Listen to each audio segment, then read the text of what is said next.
안녕하세요. 박명진의 북포유 지금 시작합니다. 오늘 제가 소개해드릴 책은 지난 2016년도에 발간된 이기주 작가님의 언어의 온도라는 책입니다. 이 책은 이번에 3주년 150만 부 기념 에디션이 발간되었는데요. 지난 3년간 꾸준하게 사랑을 받았다는 증거인 것 같습니다. 책 표지에는 이런 글이 쓰여져 있습니다. 말과 글에는 따뜻함과 차가움이 있다. 먼저 작가님에 대해서 소개해 드릴게요. 작가님은 스스로를 이렇게 표현하고 있습니다. 글을 쓰고 책을 만든다. 쓸모를 다해 버려졌거나 사라져가는 것에 대해 쓴다. 가끔은 어머니 화장대에 담담히 꽃을 올려놓는다. 언어의 온도라는 책 제목에 딱 알맞은 소개글인 것 같습니다. 덧붙여 작가님이 지은 책으로는 글의 품격, 말의 품격, 한때 소중했던 것들 등이 있습니다. 제가 이 책을 처음 접했던 건 2년 전이었습니다. 그때 저는 워킹맘으로서 바쁜 하루하루를 보내고 있었는데요. 일하다가 중간에 쉴 수 있는 시간이 생기면 이 책을 한 장 한 장 읽어보면서 마음의 여유와 위로를 받았던 것 같습니다.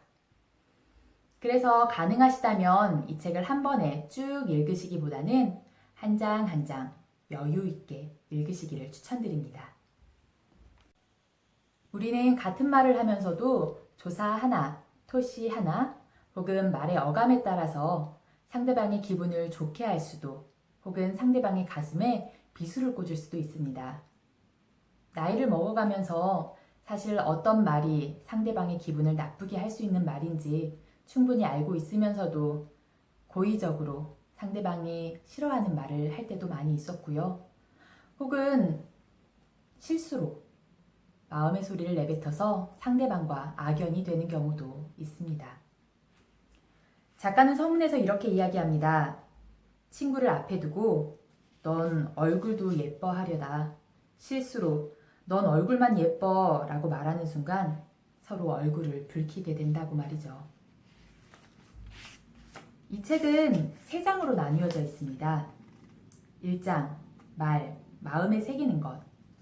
2장, 글, 지지 않는 꽃. 3장, 행, 살아있다는 증거. 소제목에 따라서 첫째 장은 말에 대한 에피소드를, 둘째 장은 글에 대한 에피소드를, 세 번째 장은 살아가면서 알게 된 이야기가 담겨져 있습니다. 오늘은 그중 몇 가지 이야기를 소개해드리고 함께 나누어 보고 싶습니다. 23쪽, 사랑은 변명하지 않는다. 흔히들 말한다. 상대가 원하는 걸 해주는 것이 사랑이라고. 하지만 그건 작은 사랑인지도 모른다. 상대가 싫어하는 걸 하지 않는 것이야말로 큰 사랑이 아닐까? 사랑의 본질이 그렇다. 사랑은 함부로 변명하지 않는다. 나이를 먹다 보니 이 말이 참 공감이 많이 됩니다.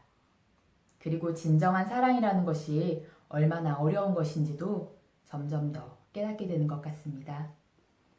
오늘은 사랑하는 사람이 싫어하는 일 한 가지를 덜 해보는 건 어떨까요?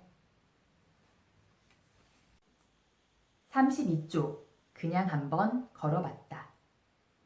대개 부모는, 특히 자식과 멀리 떨어져 사는 부모는 한 번 걸었다는 인사말로 전화통화를 시작하는 경우가 많은 것 같다. 왜 그러는 걸까?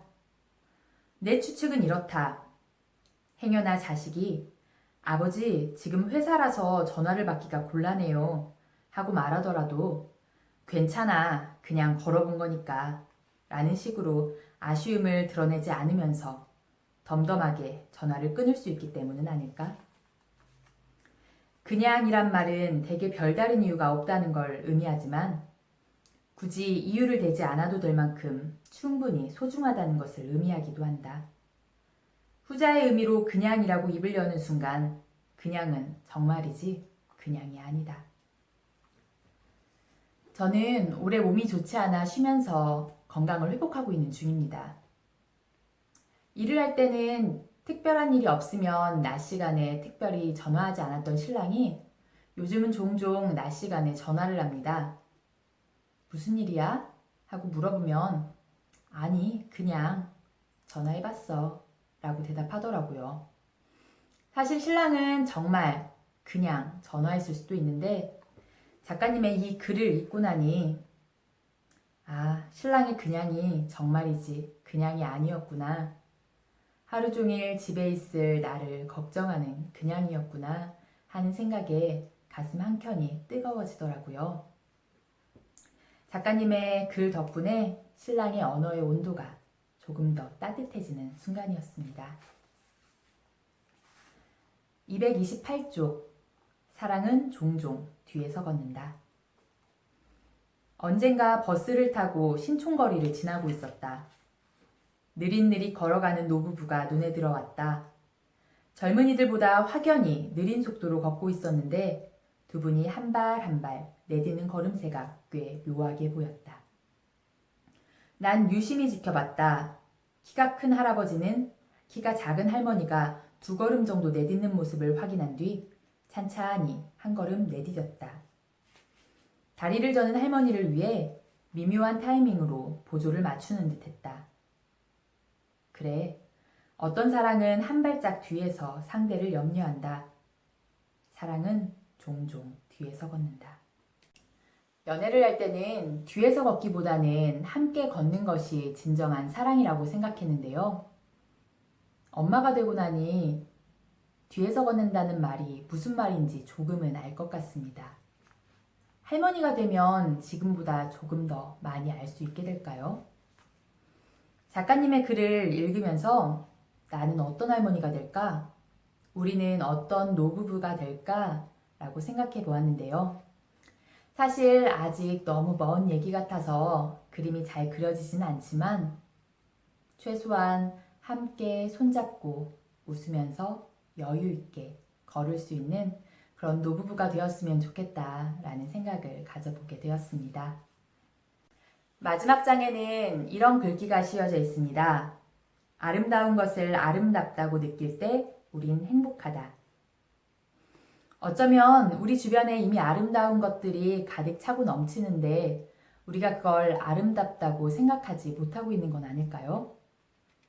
따뜻한 햇살, 싱그러운 바람, 그리고 뛰어노는 아이들의 웃음소리가 아름답게 들린다면 어쩌면 우리는 매일매일을 행복하게 아름답게 살아갈 수 있지 않을까 생각해 봅니다. 저는 이규주 작가님 책 중에 이 언어의 온도라는 책만 읽어보았는데요. 이 책을 다 읽고 나니 작가님의 다른 책이 참 궁금해졌습니다. 이제 다른 책들도 한 권씩 읽어봐야겠다라는 생각을 가져봅니다. 말 한마디를 할 때, 글 한 구절을 쓸 때, 그리고 삶을 살아갈 때 내 언어의 온도는 몇 도쯤일까? 라는 생각을 해보며 살아가는 우리가 되었으면 좋겠습니다. 감사합니다.